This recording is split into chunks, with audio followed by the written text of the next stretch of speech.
नमस्कार विद्यार्थी मित्रों, आज हम हिंदी विषय में बड़ा ही मजेदार पाठ पढ़ने वाले हैं। पाठ क्रमांक 3, कठपुतली। कठपुतलियाँ आपने देखी है? कहाँ देखी है यह कठपुतलियाँ? यस, कठपुतलियाँ मतलब छोटी छोटी डॉल या जिसे हम कह सकते हैं गुड़िया।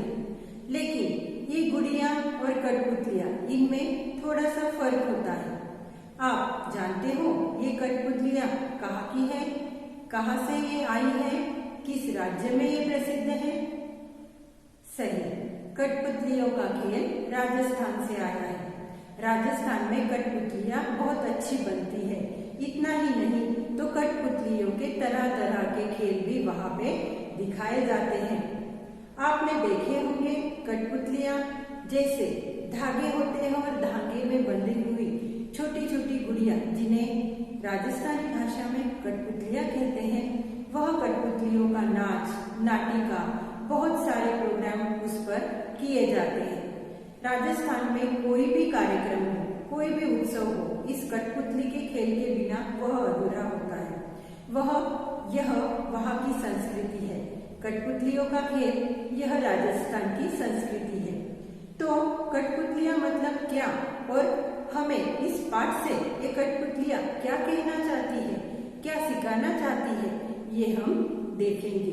तो चलो हम चलते हैं कठपुतलियों के पाठ की ओर। विद्यार्थी मित्रों, कठपुतली इस पाठ में लेखक ने हम सब में वैज्ञानिक दृष्टिकोण जागृत करने का प्रयत्न किया है।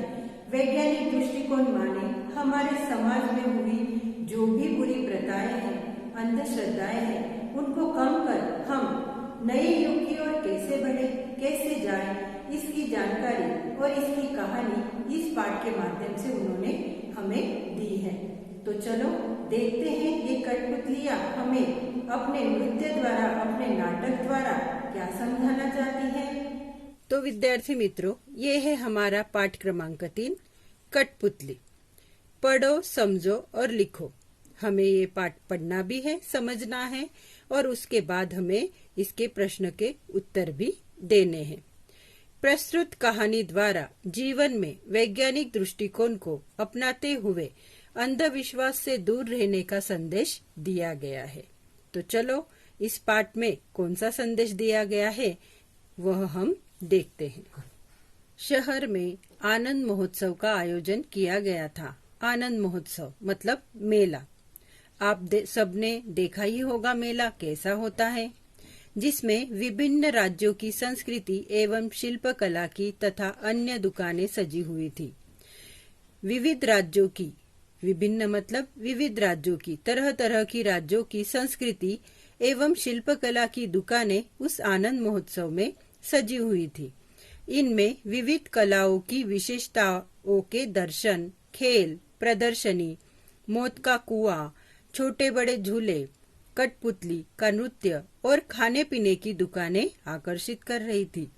जैसे कि हम सब जानते हैं कि मेले में तरह तरह के पालने होते हैं, तरह तरह की दुकानें होती हैं और इनमें बहुत सारी विभिन्न वस्तुएं होती हैं।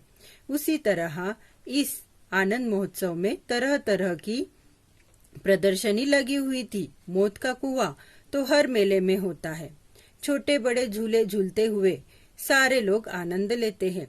कठपुतली, कठपुतली माने गुड़िया, और इन कठपुतलियों का नृत्य तो देखने के लिए लोगों की भीड़ उमड़ रही थी। और मेले में खाने पीने की दुकानें ना हो ऐसा तो होता ही नहीं। खाने पीने की दुकानें सबको अपनी ओर आकर्षित कर रही थी।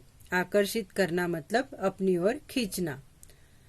प्रीति अपने मित्र तेजस, प्रसन्ना और मृण्मयी के साथ महोत्सव देखने आई थी। प्रीति अपने दोस्तों के साथ यह महोत्सव देखने आई थी। आइसक्रीम का आनंद लेते हुए वह कठपुतली के नृत्य की दुकान के सामने सूत्रधार की आवाज सुनकर रुकी। जैसे कि इस पाठ में जो प्रीति है वह अपने मित्र प्रसन्न, मृण्मयी और तेजस के साथ मेला घूमने आई थी। वे सारे आइसक्रीम का आनंद ले रहे थे कि प्रीति के कानों पर कुछ आवाज पड़ी। सूत्रधार, सूत्रधार मीन्स एंकर, जो किसी कार्यक्रम की सूचना दे रहा था। क्या कह रहा था वह कह रहा था, आओ आओ सारे बहन भाई, शकुन अपशकुन की है लड़ाई, दिखाओ इसमें तुम चतुराई, कर लो आज मोटी कमाई।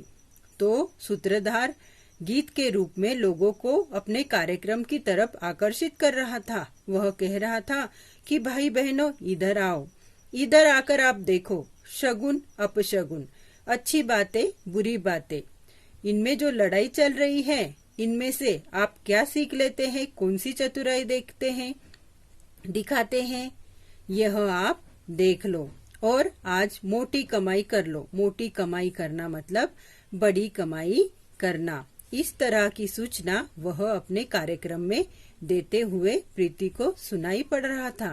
प्रीति ने देखा बाजू में एक बोर्ड रखा था जिस पर लिखा था, आइए आइए हमें गलत साबित करके 1000 रुपए ले जाइए। प्रीति ने सोचा यह कौन सा बड़ा काम है, चलो आज आजमाते हैं।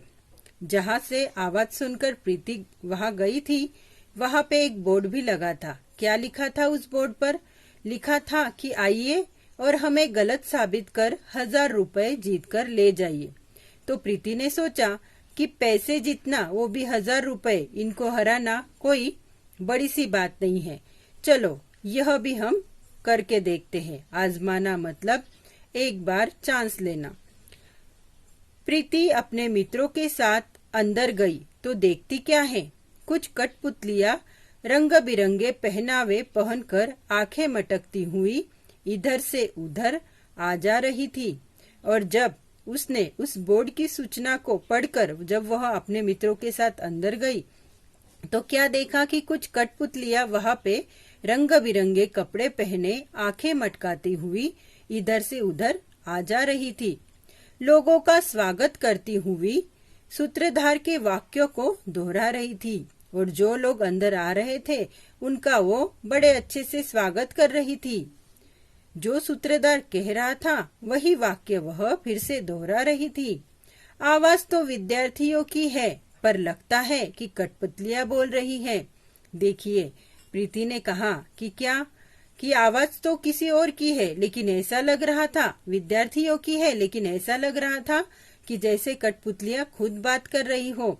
अगर आपने कठपुतलियों का खेल देखा हो तो शायद आपको पता होगा कि हमें पता भी नहीं चलता कि कठपुतली के रूप में उनके पीछे से कौन बोल रहा है। तभी एक कठपुतली हाथ में एक नारियल लेकर आई और कहने लगी, बहनों और भाइयों तथा साथ में आई हुई भाभियों, नमस्कार, प्रणाम, वेलकम। देखो कठपुतलियां कितने अच्छे से स्वागत कर रही थी सबका। बहनों, भाइयों और मनोरंजक रूप से कह रही थी कि साथ में आई हुई भाभियों, नमस्कार, प्रणाम, वेलकम, दोनों तीनों भाषा का उपयोग वह कर रही थी। किसी भी नए कार्य का प्रारंभ नारियल फोड़कर किया जाता है और कह रही थी कि अगर किसी नए काम की शुरुआत करनी हो तो उसके लिए हम नारियल फोड़ते हैं। आइए हम भी अपने कार्यक्रम का आरंभ नारियल फोड़कर ही करते हैं। बिल्कुल उसी तरह हम भी आज अपने कार्यक्रम की शुरुआत कैसे करेंगे? नारियल फोड़कर करेंगे। उसने जोर से नारियल को जमीन पर पटका। अरे ये क्या, नारियल में से फूल? आश्चर्यचकित होकर कठपुतली बोली, देखो देखो, अंधविश्वास, नारियल से फूल निकले। कठपुतली ने कहा कि हम भी अपने कार्यक्रम की शुरुआत नारियल फोड़कर करेंगे, इसलिए उसने जोर से नारियल को जमीन पर पटका।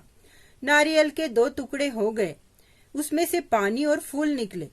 हम सब जानते हैं कि नारियल के अंदर पानी तो होता है, लेकिन ये फूल कैसे आए? ये चमत्कार कैसे हुआ? इस पर वह क्या बोली? वह बोली, देखो देखो, अंधविश्वास, नारियल से फूल निकले। इस पर सूत्रधार बोला, देखो मित्रों, यह है हाथ की सफाई। सूत्रधार बोला, देखो मित्रों, यह है हाथ की सफाई। सूत्रधार ने बताया कि नारियल में 3 छेद मतलब आंखें होती है। उनमें से किसी एक छेद को सलाई की सहायता से खोला जाता है। सूत्रधार ने बताया कि नारियल में 3 छेद होते हैं, उसे हम आंखें कहते हैं। इनमें से किसी एक छेद को सलाई की सहायता से खोला जाता है। देखिए, सूत्रधार ने हमें बताया, ये देख सकते हैं आप नारियल, और इस नारियल पर हमें काले छेद दिख रहे हैं। फिर सूत्रधार हमें बताता है उनमें से किसी एक छेद को सलाई की सहायता से खोला जाता है। खोलने के बाद इस तरह के 2 भाग हो जाते हैं। सलाई की सहायता से खोलकर शाम को उसमें मोगरे या चमेली की कलियां अंदर पहुंचाई जाती है। देखिए क्या किया जाता है, जिसे हम चमत्कार समझते हैं। उन नारियल के छेदों द्वारा उसके अंदर कलियां रख दी जाती है, डाल दी जाती है, और फिर क्या होता है, प्रयोग के समय तक वे खिलकर फूल बन जाती है, जिसे लोग अंधश्रद्धा समझते हैं। अगर हम किसी एक कटोरे में पानी लेकर उसमें कलियां डाल दे तो दूसरे दिन वह फूल बन जाती है। उसी तरह जब नारियल के अंदर के पानी में वह खिल जाती है तो दूसरे दिन जब हम नारियल फोड़ते हैं तो उसमें से फूल बनकर निकलते हैं, और उसे हम कोई चमत्कार समझते हैं। लेकिन यह एक क्या है, अंधश्रद्धा है। ऐसे ही बाल आदि का प्रयोग कर लोगों को डराते हैं, और कई नारियल में तो बाल भी डाले जाते हैं लोगों को गुमराह करने के लिए, या फिर लोगों को अंधेरे में रखकर उनसे पैसे कमाने के लिए। इसीलिए यहाँ पर सूत्रधार ने हमें सच्चाई बताई है। इतना कहते ही सभी कठपुतलियां कमर मटकाती हुई गाने लगी। सूत्रधार ने जब नारियल का स्पष्टीकरण किया, उसके अंदर की सच्चाई हमें बताई, तब दूसरे ही क्षण कठपुतलियां कमर मटकाती हुई गाने लगी। क्या गाने लगी?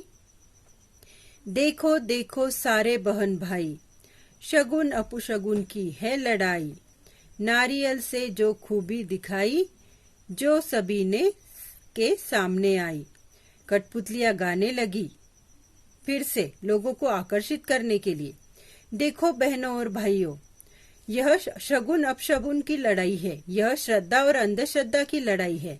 नारियल ने जो खूबी दिखाई, मतलब नारियल के अंदर से जो फूल निकले, वह कोई चमत्कार नहीं था या कोई महिमा नहीं थी, तो वह एक प्रायोगिक रूप पे किया गया प्रयोग था, जिसे कर कर कुछ लोग चमत्कार बताते हैं या कोई जादू बताते हैं और लोगों से पैसा उगलवाते हैं, लोगों में अंधश्रद्धा फैलाते हैं। तो हमें इनसे बचना चाहिए।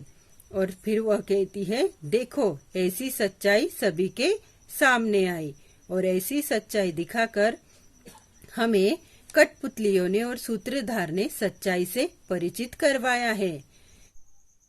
अब देखते हैं इस पाठ में आए हुए शब्दार्थ। आजमाना, प्रयोग करके दिखना, मोटी बड़ी, प्रारंभ करना, शुरुआत करना, यह एक मुहावरा है। तो विद्यार्थी मित्रों, देखा लेखक ने कठपुतलियों के माध्यम से हमें कितनी अच्छी बात समझाई है। हम बहुत सारी बुरी प्रथाओं में, रूढ़ियों में, मान्यताओं में जकड़े पड़े हुए हैं। हमें अब इनसे निकलना चाहिए। रास्ते से चलते हुए अगर बिल्ली चली जाए तो काम नहीं होगा। रास्ता काट लिया है बिल्ली ने, कोई भी काम नहीं होगा। इस तरह की सोच हम आज भी सोचकर चलते हैं। दूध का उबलना, कई लोग शुभ मानते हैं तो कई लोग अशुभ मानते हैं। ये अपनी अपनी मान्यताएं हैं, लेकिन ऐसा कुछ नहीं होता। व्यक्ति के जीवन में जो भी घटनाएं होती हैं वो अनकही होती है। इसके पीछे कोई आधार नहीं होता, इसके पीछे खुद व्यक्ति का कर्म होता है या फिर या उस व्यक्ति द्वारा की गई कोई भी कृति होती है। इसीलिए हम किसी भी प्राणी को, वस्तु को दोष नहीं दे सकते। जो भी करना है हमारी मेहनत से करना है, हमारी लगन से करना है। इतना ही नहीं, हमें जागरूक होकर करना है। यह हमने इस पाठ से आज सीखा। आज जो भी हमने सीखा उसका उर्वरित भाग, इस पाठ का उर्वरित भाग हम देखेंगे अगले वीडियो में। धन्यवाद।